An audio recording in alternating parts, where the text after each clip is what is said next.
my images of that place were images of a great deal of beauty, a great deal of suffering, and a great deal of ferocity, you know, of fighting back, the poorest people fighting back in ways that are unforgettable, you know. It's estimated that up to 1/3 of India is now Maoist affected, prompting the Prime Minister to declare the Maoists India's biggest internal security challenge. The tribal villages are the Maoists' heartland.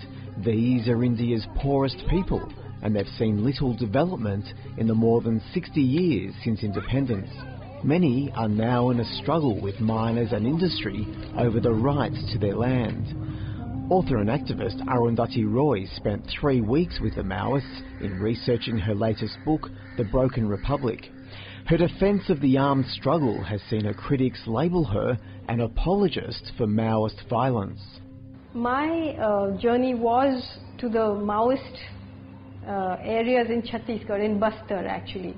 But the Maoists are spread across Bihar, Jharkhand, Orissa, West Bengal, and they do have a different nature in other places, you know, and there are moments when pretty unforgivable things have been done. But you see, the problem is that the critics, as well as those who consider pro-Maoist, you end up with this sort of atrocity-based analysis where, yes, everybody is committing atrocities, you know, but what is the underlying battle about, you know? If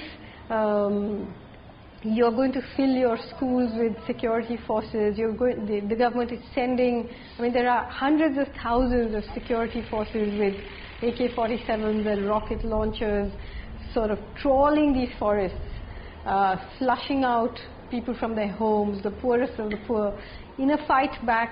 Surely there are going to be atrocities, and surely sometimes there will be mistakes made. All sorts of awful things are happening because the violence is just being ratcheted up. You've written a lot about the way the corruption of the law impacts on poor people. Are you against the process of development, or are you against the corrupt process of development that we see here in India? Against, even if it was completely non-corrupt and overground, I see this kind of thing as a absolutely unfeasible, unsustainable way of snatching from the poor and giving to the rich, which is why you have a country today where you have among the highest growth rates in the world, but you know, 800 million people living on 45 cents a day, and you have the highest number of malnutrition people and children, and you have more poor than the poorest countries of Africa put together, and yet you have the greatest number of billionaires, you know. So there's something very twisted about what's going on. So if development and a market economy isn't the way forward, what is the solution? How does the government bring those 800 to 900 million people that you've spoken about living in abject poverty out of poverty and lift their living conditions? You know, so we have to actually re-look at what you mean by development. You have to find a situation where people are more in control of their own lives, you know, of their own environment, of their own water, of their own land. In your book you speak of the sparse beauty of the villages and the homes in the tribal areas, of the wonder of sleeping underneath the stars with just a thin plastic blue sheet underneath you. In your quieter moments, do you ponder whether you have a slightly romantic view of life in the tribal areas? I mean, many people have accused me of having a romantic view, whereas personally I feel sorry for those who have lost romance in their lives, you know.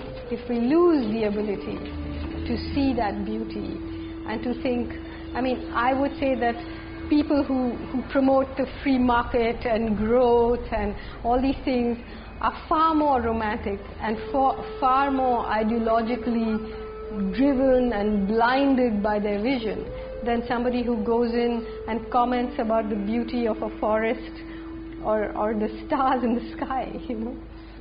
I asked you that question because when I was with the Santal tribe in West Bengal, they didn't want development to pass them by. They wanted the state police to stop torturing and killing them, but they wanted the government to provide the welfare they were entitled to. They wanted a doctor for their hospital, they wanted roads, electricity and clean water, and most of all they wanted opportunities for their children in the form of schools, education and good jobs. Yeah, but they don't want their forests to be cut down, right? They don't want to live in concrete skyscrapers. They still enjoy the forests and the stars. And surely the Indian government for 50 years has not provided hospitals, clinics, schools, water, nothing. They just have hunger and policemen around. That's what they have. And that's what is called development.